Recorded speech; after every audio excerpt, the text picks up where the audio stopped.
Indépendance totale. 7h, 10h sur Radio Courtoisie, ligne droite, Baudouin-Wisselman.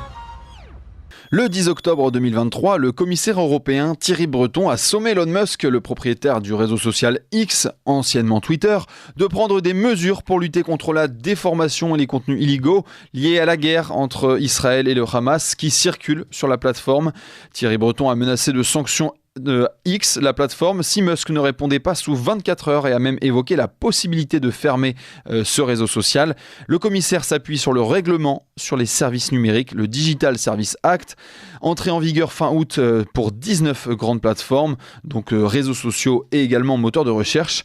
Il a finalement aussi adressé une mise en garde à Meta, donc Facebook et Instagram, qui sont deux autres réseaux sociaux, pour les mêmes raisons, et le ministre du numérique Jean-Noël Barrot avait déjà formulé des menaces du même type en mai dernier. Pour parler de tout ça, nous sommes avec Virginie Joron. Bonjour.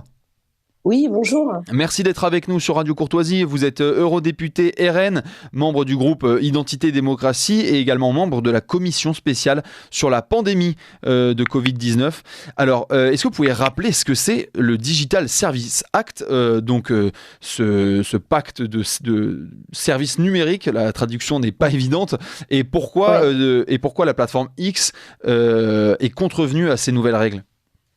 Alors oui, c'est un nouveau règlement européen sur les services numériques, donc DSA comme vous l'avez dit, qui vise en fait une responsabilisation des plateformes, parce que je vous rappelle en fait le contexte, c'était suite, vous savez, de la fermeture du compte Donald Trump.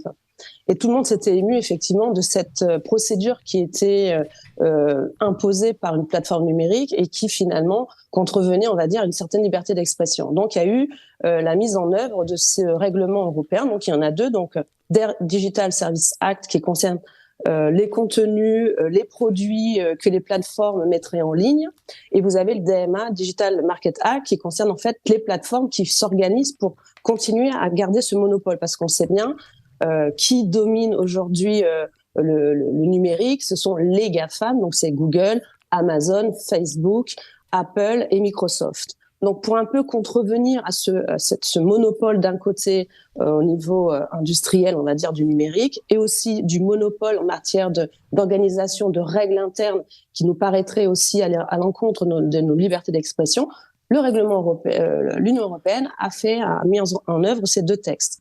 Donc le DSA, il a été mis en œuvre par le marché intérieur, donc c'est la commission dans laquelle je siège, pardonnez-moi.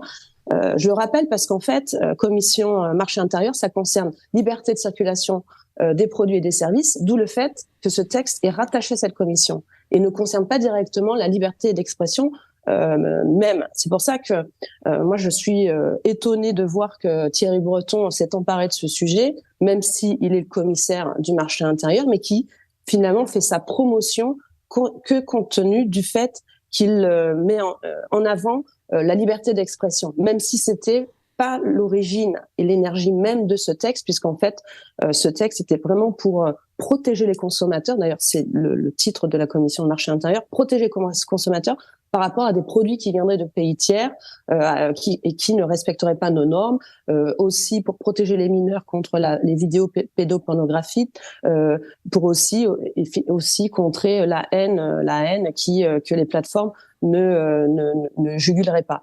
Donc en fait, on voit qu'Elon Musk s'est emparé de ce sujet, mais je veux dire que Twitter, finalement, ça a été le rachat par Elon Musk qui a fait un peu déclencher toute cette nouvelle communication, j'ai envie de dire.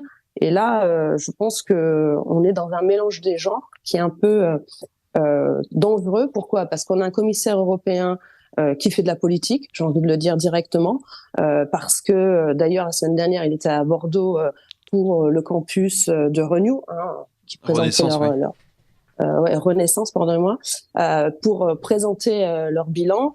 Donc on a un espèce de mélange des genres là, où d'un côté on a un commissaire européen qui devrait plutôt travailler les dossiers et qui en plus fait des annonces, et je le dis directement, il fait des annonces qui sont pour moi hors propos, et en plus je ne sais pas d'où il sort cette règle des 24 heures, puisqu'on a bien vu qu'il a sorti cette lettre, il s'est adressé directement à Elon Musk. Alors, vous l'avez dit, il y a 8 plateformes numériques qui sont visées par ce texte. Et le premier qu'il a visé, c'est celui de Twitter, parce qu'il a compris qu'en visant ce Twitter Elon Musk, il faisait sa promotion. Après, c'est vrai, Je pense que ses conseillers ont dû dire attendez, là ça va un peu trop, donc on fait TikTok et YouTube et Facebook, mais il y en a huit autres, je rappelle, c'est aussi LinkedIn, Instagram, Pinterest et Snapchat. Là, pas de son, pas d'image. Donc ouais, pour moi c'est un faux argument d'utiliser le conflit malheureux qui se déroule actuellement en Israël pour finalement faire sa promotion. Et d'ailleurs, des critiques commencent à se lever au sein de l'Union européenne via la Commission et via le Parlement, parce qu'il va beaucoup trop loin. Je rappelle cette règle des 24 heures où il impose à Elon Musk par Twitter en plus de répondre à ces demandes, n'existe pas dans les textes. Donc là aussi, il va falloir qu'il s'explique. Et d'ailleurs, je pense que certains autres, puisqu'ils sont en train de mettre en place une cellule spécifique au sein de la Commission avec des fonctionnaires qui vont faire ce travail d'enquête, puisqu'effectivement, des enquêtes vont être possibles, mais d'abord, il faut d'abord les outils. Et aujourd'hui, il n'y a pas encore les outils, c'est en cours d'être mis en place. Donc, on a un commissaire qui s'est emparé effectivement d'une actualité malheureuse pour faire sa promotion, et je trouve ça déplorable parce qu'effectivement, on est aussi dans un contexte de préélection. Et il a qu'à faire, moi j'ai envie de dire, comme l'autre commissaire européen, Monsieur Timmermans, qui cet été a démissionné parce qu'il veut rentrer en campagne.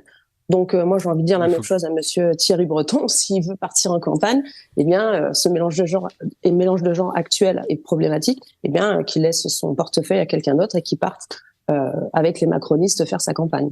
Oui, c'est un mélange des genres à quelques mois de l'élection européenne, forcément. Alors, on imagine qu'il est légitime pour un commissaire européen au marché intérieur d'alerter un acteur aussi important du marché des plateformes de réseaux sociaux. Mais alors, voilà, on se paye entre guillemets Twitter, donc X maintenant, parce qu'il y a toujours une présomption de populisme derrière maintenant cette plateforme rachetée par Elon Musk. Oui, alors c'est effectivement son analyse. Maintenant, est-ce que la liberté d'expression est synonyme de populisme? Non, je crois pas. Je crois que Monsieur Elon Musk l'a déjà dit l'année dernière quand il a racheté le réseau social. D'ailleurs, il avait accueilli Thierry Breton chez lui. Il avait dit qu'il n'y a pas de problème, qu'il allait respecter les lois de l'Union européenne, et notamment le DSA à l'époque. Donc, je pense que plutôt ils ont une trouille bleue de ce que c'est vraiment la liberté d'expression, parce qu'il le dit lui-même, Elon Musk. D'ailleurs, ça fait partie d'une des questions que j'ai posées à la Commission européenne. Vous la retrouverez sur mon site, je la mettrai aussi sur les réseaux. Rappelez-vous, les Twitter files. C'est vrai qu'Elon Musk, c'est ce qu'il a fait quand il a récupéré ce réseau social, il a ouvert tous les placards et on s'est rendu compte que dans les placards, il y avait beaucoup de dossiers où la désinformation avait été mise en place et en œuvre par le gouvernement américain. Je rappelle les Twitter files, c'est là où on apprend que tout le narratif autour du Covid aux États-Unis avait été effectivement piloté par l'État américain avec des procédures à mettre en place. Donc moi, j'ai posé la question à la Commission européenne, reprenant ces faits et en les appliquant en Europe, parce qu'on a bien vu que la crise du Covid, elle a touché le monde entier, notamment l'Union européenne. Donc, est-ce que les procédures pour mettre en place le même narratif avaient été mises en place dans l'Union européenne? Donc, j'ai posé cette question écrite, c'était au début de l'année 2023, et j'ai eu la réponse de la Commission, qui répond un peu à côté, mais qui dit qu'effectivement, que pour lutter contre la menace de la désinformation et de l'ingérence étrangère, la Commission a mis au point une approche englobant l'ensemble de la société exposée dans le plan d'action pour la démocratie européenne, sans pour autant la définir. Donc effectivement, la Commission s'est arrogé ce droit. C'est encore une fois le problématique, puisqu'elle ne définit pas ce que c'est la vraie désinformation. D'ailleurs, moi j'ai envie de dire que le commissaire européen utilise et fait de la désinformation en utilisant un règlement qu'il lit d'une certaine manière, en faisant croire que Elon Musk finalement ne respectait pas les lois, puisque l'article, il n'y a pas d'article qui impose une réponse sous 24 heures, qui a une procédure d'enquête mais qui est beaucoup plus longue et que la Commission n'est pas encore en capacité de la mettre en place. Donc là, j'ai envie de dire que Thierry Breton fait la désinformation, 2 est rentré dans une phase plutôt de campagne électorale, et comme je l'ai dit, c'est un problème de mélange de genres. Et en plus, j'ai envie de dire, soit il le fait exprès pour faire du buzz, ou en tout cas du bad buzz. 2 jours après avoir alerté, en tout cas fait un petit peu le shérif auprès d'Elon Musk en lui demandant par Twitter de répondre à ses injonctions, 2 jours après, il publie Thierry Breton qui part chez ce nouveau réseau social, enfin qui n'est pas nouveau, c'est Bluescale Social. Alors qu'est-ce que c'est Bluescale Social? Il faut savoir que c'est le Twitter bis de Jack Dorsey, celui qui avait créé le Twitter qui a été racheté par Elon Musk. Pourquoi cela? Parce que là aussi, ça démontre encore une chose, c'est que Elon Musk, qui lui prône la liberté d'expression, qui est pour de la transparence, il l'a dit d'ailleurs en répondant à Thierry Breton, eh bien, ça leur convient pas. Alors finalement, la transparence et la liberté d'expression ne leur convient pas. Donc, qu'est-ce qu'ils font ? Comme un enfant vexé, Monsieur Thierry Breton dit qu'il va ouvrir un compte chez Blue Social. Et en plus, quand on regarde pour l'accès à ce nouveau réseau social, il y a des listes d'attente. Donc lui aussi, privilégié, il aura accès à cette application. Mais en fait, ce qui est problématique dans ce dossier, et je pense que les auditeurs là le comprennent, c'est que on a un règlement effectivement qui encadre les plateformes, qui à bon escient, j'ai envie de dire, puisqu'il est important de juguler, de réguler des plateformes qui s'étaient arrogées des droits et qui auraient pu contrevenir aux règles nationales. Et en parallèle, on a quelqu'un qui utilise ce règlement en faisant un peu de désinformation. Je pense que maintenant aussi on a compris pourquoi, en faisant une mauvaise lecture du règlement européen pour faire croire en fait que le Twitter ne correspond pas aux objectifs du DSA. Et en même temps, à la fin, c'est une volonté politique de se mettre en avant et de commencer à faire campagne. Et là, c'est regrettable, mais je crois que beaucoup ont remarqué ce point, notamment, comme je l'ai dit, du côté de la Commission et même de certains parlementaires.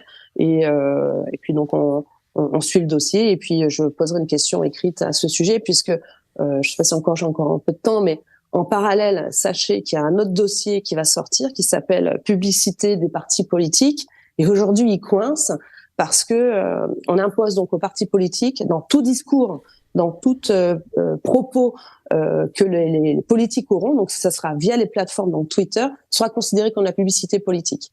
Donc ça pose problème parce que la définition n'est pas assez précise et finalement on pourrait exclure du champ beaucoup de propos des politiques. Et donc ils bloquent ce dossier à l'heure actuelle parce qu'effectivement certains politiques qui sont même pas dans notre bord ont compris que la problématique serait aussi de faire encore de la censure de tous les politiques. Donc voilà, on est en fait dans une vague un petit peu là de préélection où tout le monde est en train de se placer, notamment Thierry Breton, et je pense que personne n'est dupe de ces propos et de ces de ces tentatives de faire du bruit, faire en du tout buzz, cas. De faire du bruit et de ramener un petit peu la couverture à lui-même. Et est-ce qu'il n'y a quand même pas un vrai problème donc sur ex-Twitter, sur X, anciennement Twitter, c'est que la modération n'est pas aussi aboutie que sur d'autres plateformes. On peut quand même, en quelques clics, faire apparaître les images même illégales ou bien tout ce qui est contenu graphique ou pornographique. Est-ce que là-dessus, Twitter ne peut pas être mis en question, et comme l'a fait Thierry Breton dans le cas du terrorisme du Hamas? Écoutez, déjà, quand vous allez, je sais pas si vous avez fait la procédure de signalement. Moi, je l'ai faite. C'est vrai qu'avant, on pouvait le faire, mais c'était beaucoup moins détaillé. Aujourd'hui, quand vous pouvez la faire, tout le monde peut la faire. D'ailleurs, c'est peut-être pour ça qu'il l'a vu, que certaines images circulaient, mais aujourd'hui, elles ne circulent plus. Je veux dire, effectivement, dans l'instant T, vous avez bien vu, quand vous tweetez, il n'y a pas de contrôle. Vous tweetez, ça c'est diffusé, et après, une fois que c'est diffusé, on peut signaler le tweet. Donc c'est vrai que le contrôle ne se fait pas en amont, puisqu'on n'a pas encore chez nous, et enfin malheureusement, je dirais même plutôt heureusement, on n'a personne chez nous pour nous contrôler. Maintenant, tout le monde peut signaler. D'ailleurs, la procédure est déjà mise en place, puisque j'ai fait 2-3 fois l'expérience. Donc c'est aussi un faux problème. Après, il y a une procédure de contrôle. Elle est bien détaillée par les différents articles de ce règlement européen sur les services du numérique. Donc il faut que ces règles soient mises en place. Voilà. Après, c'est en cours. Je ne vois pas encore actuellement de différence par rapport à avant, si ce n'est que le signalement est beaucoup plus détaillé. Rapidement, Virginie Joron. Et surtout le code de désinformation, Twitter l'avait appliqué. Maintenant, ce qu'il reproche, c'est que les rapports que Twitter devrait lui envoyer ne sont plus aussi, on va dire, quotidiens. Et pourquoi ? Parce qu'il n'y a plus de crise Covid, parce que c'était ça qui était imposé. Durant la crise Covid, tous les rapports de toutes les plateformes devaient être envoyés très rapidement. Mais aujourd'hui, merci beaucoup, voilà. Virginie. Et c'est vrai que la crise, il utilise cette notion de crise qui n'était pas dans le texte aussi à mauvais escient. Donc là aussi, attention à des informations. On pourrait croire qu'elle est d'un certain côté, mais finalement pas du tout. Merci beaucoup. Merci à vous. Merci beaucoup Virginie Joron d'avoir été avec nous. Je rappelle que vous êtes eurodéputée RN.